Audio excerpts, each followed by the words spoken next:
नमस्ते dear viewers. आज के इस वीडियो में हम लोग कुछ न्यूमेरिकल प्रॉब्लम्स को डिस्कस करने वाले हैं पैरेलल रेजोनेंट सॉकेट के रिगार्डिंग। मेरे प्यारे व्यूअर्स, देखिए पिछली ही वीडियो में हम लोगों ने डिस्कस किया कि पैरेलल रेजोनेंट सर्किट क्या है, या इस टॉपिक को आप ऐसे भी कह सकते हो कि resonance in parallel LCR circuit.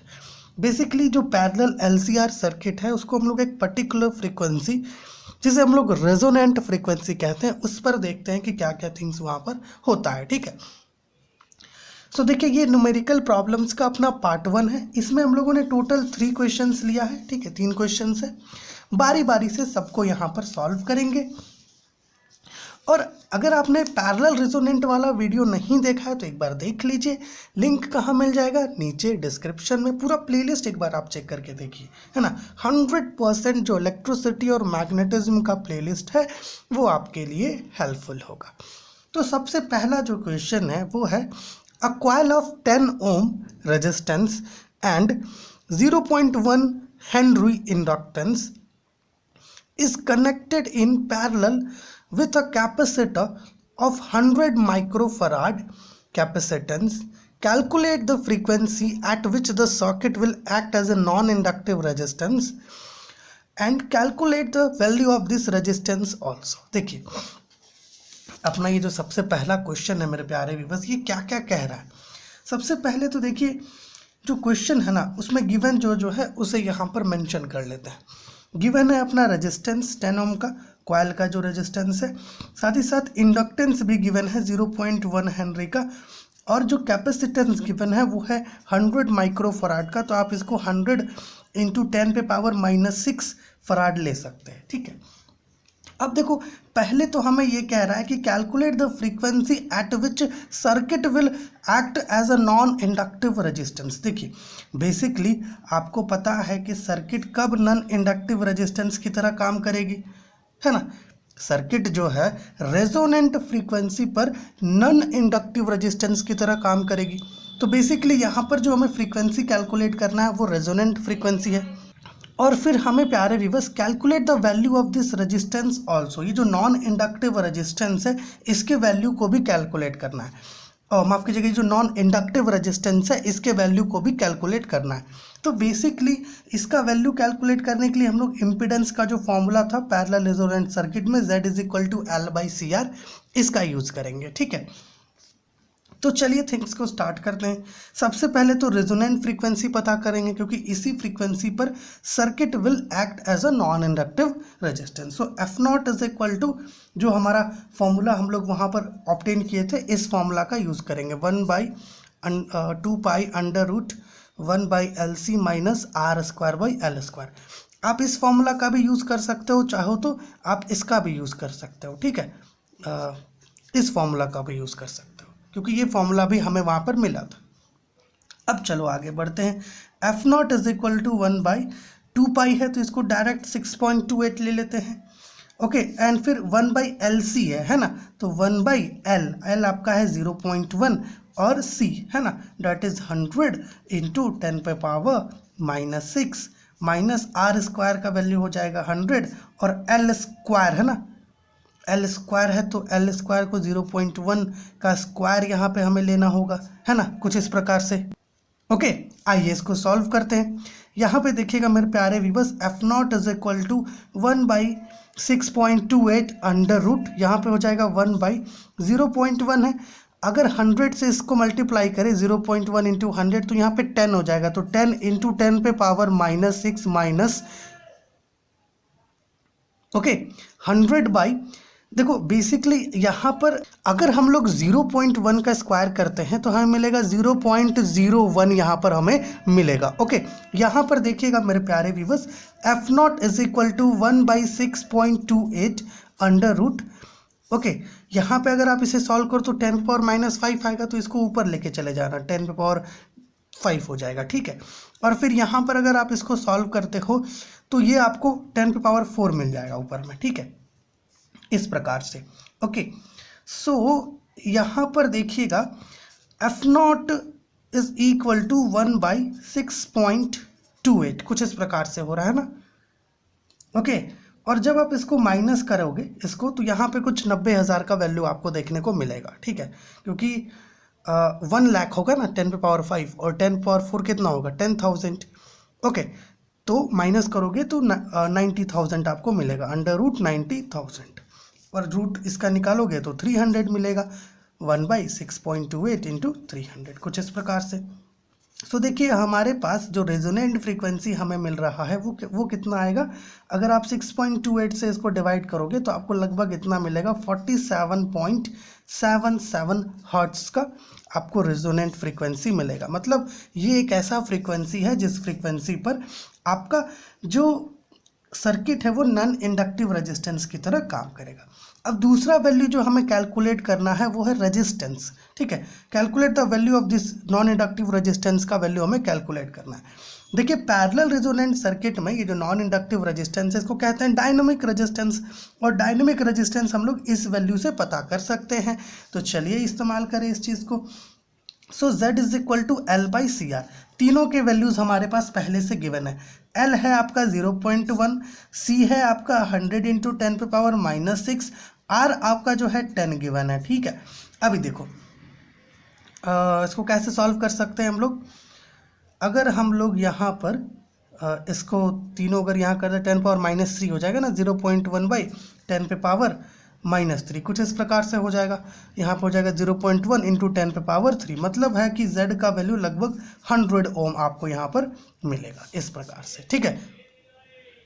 Okay, अब देखिए हम लोगों ने एक पॉइंट पढ़ा था कि जो रेजोनेंट फ्रीक्वेंसी होता है इस पर जो इम्पिडेंस होता है वो मैक्सिमम होता है ना, और जो रेजिस्टेंस होता है वो स्मॉल होता है। अगर आप देखो तो हमारे पास गिवन रेजिस्टेंस 10 ओम का था, बट जो डायनेमिक रेजिस्टेंस मिल रहा है वो 100 ओम का मिल रहा है, मतलब ये काफ़ी ज़्यादा है, ठीक है।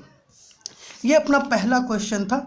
चलिए सेकंड क्वेश्चन जो है उसकी तरफ चलते हैं। सेकंड क्वेश्चन है आपका, a parallel resonant socket having a coil of इतना माइक्रो हेनरी रेजोनेट्स एट इतना frequency if value of Q is 60, okay, and value of capacitor is given as इतना, calculate value of resistor and impedance at resonance, ठीक है। हमारे पास जो है value given है capacitor का, ठीक है। तो पहले तो यहाँ पर देखते हैं कि गिवन क्या क्या है, उसके बाद समझते हैं कि क्वेश्चन में एक कंडीशन है, क्या कंडीशन है उसे समझते हैं। देखिए पहले तो L गिवन है, डेट इज़ 150 माइक्रो है, तो इसको कन्वर्ट कर लो, इतना हेनरी आएगा। फिर देखिए हमारे पास क्या गिवन है, रेजोनेंट फ्रीक्वेंसी गिवन है, क्योंकि क्या कह रहा है, अ parallel resonant circuit having a coil of इतना हेनरी, ठीक है, मतलब इतना हेनरी का इंडक्टेंस है कॉइल का, वो क्या कर रहा है इस फ्रीक्वेंसी पर रेजोनेट कर रहा है, मतलब हमारे पास रेजोनेंट फ्रीक्वेंसी 1 मेगाहर्ट्ज गिवन है। तो आप चाहो तो F0 को ऐसे भी लिख सकते हो, क्योंकि 1 मेगाहर्ट्ज है तो 1 × 10⁻6 हर्ट्ज भी आप ले सकते हो। और साथ ही साथ यहाँ पर जो क्वालिटी फैक्टर है, मतलब जो Q का वैल्यू है वो गिवन है, और एक और वैल्यू जो अपने पास अवेलेबल है वो वैल्यू है कैपेसिटेंस का, जो है 1.69 माइक्रोफराड है, तो 10⁻⁻6 फराड इसको ले लेंगे। अब हमें वैल्यू ऑफ रजिस्टर यहाँ पर निकालना है, ठीक है, मतलब है कि R का वैल्यू हमें यहाँ पर पता करना है, ओके, और इम्पिडेंस जो है रेजोनेंस पर वो पता करना है। तो सबसे पहले अगर R का वैल्यू निकालना है तो हम लोग Q फैक्टर की मदद से ये काम कर सकते हैं, क्योंकि हमें पता है Q factor quality factor ω0 L/R से इक्वल होता है। अभी इस ω0 को हम लोग 2πf0 लिख सकते हैं, ओके, L/R। अब देखो यहाँ पर चूंकि हमें R का वैल्यू चाहिए, Q गिवन है, तो हम लोग इस फॉर्मूला को ऐसे लिख सकते हैं, R = 2πf0 L/Q, कुछ इस प्रकार से। अब आसानी से निकल जाए क्योंकि सारी चीज़ें हमारे पास अवेलेबल है। 2π के वैल्यू को 6.28 ले लो, F0 अपना 10⁻6 है, ठीक है, और L अपना कितना गिवन है 150 × 10⁻6 बाई क्वालिटी फैक्टर कितना है 60, ये दोनों तो डायरेक्ट कैंसिल हो जाएगा, कर देंगे, ठीक है। उसके बाद R का वैल्यू देखिए हम लोग को कितना मिलेगा, अगर हम लोग यहाँ से 0 और 0 भी कैंसिल कर दे तो हमें मिलेगा 6.28 × 15/6। 6.28 × 15 को जब आप मल्टीप्लाई करोगे तो आपको लगभग मिलेगा कितना 94.2 मिलेगा, और इससे आप जब डिवाइड कर दोगे तो R का एक वैल्यू आपको मिलेगा, डेट इज़ 15.7 ओम्स का, ठीक है, ये आपका क्या हो गया, रजिस्टर का वैल्यू हो गया, मतलब रजिस्टर के रेजिस्टेंस का वैल्यू हो गया। फिर हमें क्या करना है, इम्पीडेंस कैलकुलेट करना है, वो भी रेजोनेंस पर। तो देखिए हम लोगों ने पढ़ा था कि पैरेलल रेजोनेंट सर्किट में जो इम्पीडेंस होगा, ओके, एट रेजोनेंस, वो आपका होगा Z is equal to L/CR, और इसे हम लोग कहते हैं डायनेमिक रेजिस्टेंस। अब चूंकि L, C और R तीनों का वैल्यू है, तो पुट करके थिंग्स को यहाँ पर हम लोग निकाल सकते हैं। तो यहाँ पर देखिएगा L का वैल्यू कितना है, 150 इंटू 10 पे पावर -6। C कितना है हमारे पास, 1.69 इंटू 10 पे पावर -6। हमारे पास R कितना गिवन है, 15.7 है, पता की है। तो ये दो वैल्यूज़ तो यहीं से कैंसल आउट करके हटा देंगे। फिर Z इज इक्वल टू क्या हो जाएगा, 150 बाई 1.69 इंटू 15.7, कुछ ऐसा होगा। ओके, अब 150 बाई 1.69 और 15.7 को जब आप मल्टीप्लाई करोगे तो आपको मिलेगा 26.53, और फिर थोड़ा अगर आप डिवाइड करते हो, डिवाइड करके आप चेक करोगे तो आपको लगभग यहाँ पे 5.65 का वैल्यू देखने को मिलेगा। ठीक है, सो जो आपका इम्पिडेंस होगा एट रेजोनेंस, उसका भी वैल्यू हमें मिल गया। अब अपना थर्ड क्वेश्चन जो यहाँ पर हम लोग लिए हैं वो क्या है, a coil of 10 milli Henry inductance and 10 ohm resistance is connected in parallel to a capacitor of 0.1 microfarad, अच्छा माइक्रो है ना, microfarad. Calculate the impedance of the circuit at resonance.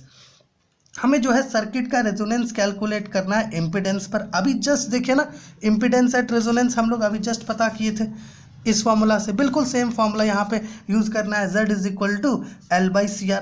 और अपने पास इंडक्टेंस देखिए गिवन है 10 मिली हेनरी का, तो 10 into 10 पे पावर -3 ले लेना। ठीक है, ये हेनरी में कन्वर्ट हो जाएगा। फिर रेजिस्टेंस अपने पास 10 ओम का है, और जो कैपेसिटर का कैपेसिटेंस है वो 0.1 माइक्रोफराड है, तो 0.1 इंटू 10 पे पावर -6 ले लेंगे। ठीक है, अभी देखो 10 और 10 तो यहीं से कैंसिल हो जाएगा आपका, ये वाला अगर ऊपर लेके जाए तो कितना हो जाएगा, 10 पे पावर 3 हो जाएगा, और यहाँ नीचे 0.1 होगा।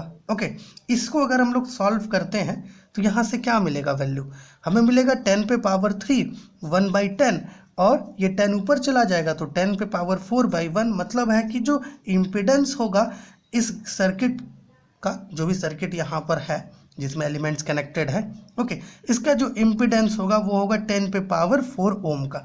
अभी इसमें ओम इसलिए ले रहे हैं क्योंकि यहाँ जो पैरेलल रेजोनेंट सर्किट में रेजोनेंट फ्रीक्वेंसी पर जो इम्पिडेंस होता है ना, उसको कहते हैं डायनेमिक रेजिस्टेंस। तो यहाँ पे इसको बेसिकली हम लोग ओम्स में लेकर के चल रहे हैं। सो देखिए, जो हमारा पैरेलल रेजोनेंट सर्किट है, इसका ये पार्ट 1 था। ओके, पहला पार्ट था न्यूमेरिकल्स का, जिसमें हम लोगों ने 3 क्वेश्चंस लिया। होप ये वीडियो आपके लिए हेल्पफुल हुआ होगा। चलिए मिलते हैं आपसे अगले पार्ट में, तब तक के लिए खुश रहिए, आबाद रहिए।